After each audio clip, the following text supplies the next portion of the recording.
And what is the difference between private real estate and public REITs? So it's very important that you understand this distinction when you're trying to integrate real estate investments into your overall portfolio. The treatment between the two, generally speaking, private real estate is considered an alternative investment, and publicly traded REITs are considered a public market security. So in the portfolio, their treatment is slightly different there. And there's significant differences in terms of how you transact between the two. One trades on an exchange, and one trades through a sort of a longer quarterly or monthly process of liquidity. Inside of these two, theoretically, they can own more or less the same types of real estate investments, but the packaging makes a significant difference into your investment experience. And what is the pricing mechanism between the two of them? So in a private real estate investment, there is always a pricing mechanism that sets the net asset value.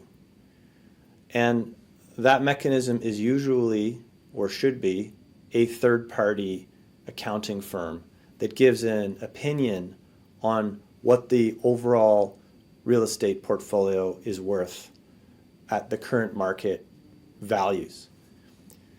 That's obviously an opinion, so the opinion needs to be done by a party that doesn't have an incentive in one direction or another.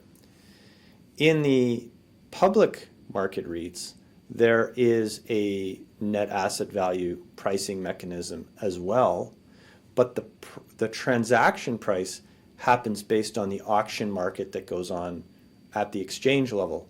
So there's bids and offers, buyers and sellers, those balance to have a price discovery, and then you have the price of the units, but the price of the units does not necessarily, in fact most times does not, align exactly with the net asset value. It can trade either at a premium or a discount to NAV.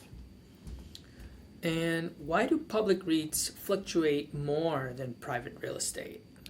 So publicly traded REITs are more influenced by market sentiment.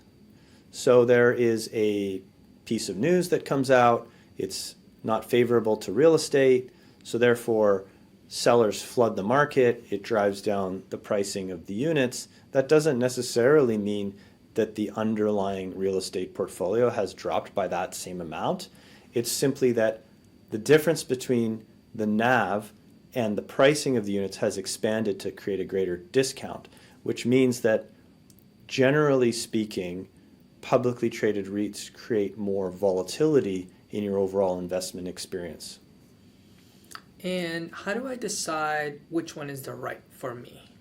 So at any given time, if you're considering integrating real estate into your investment portfolio, you need to do a careful review of the current market conditions to understand how wide that discount or potentially premium on the public market REITs tends to be versus the privately traded units that always trade at the NAV. And you have to balance that with the liquidity advantage and disadvantage between the two. So you may be in a situation where you cannot have restrictive liquidity provisions in your investment portfolio. The consequence of that is that you have to accept that you may not be able to transact at the net asset value.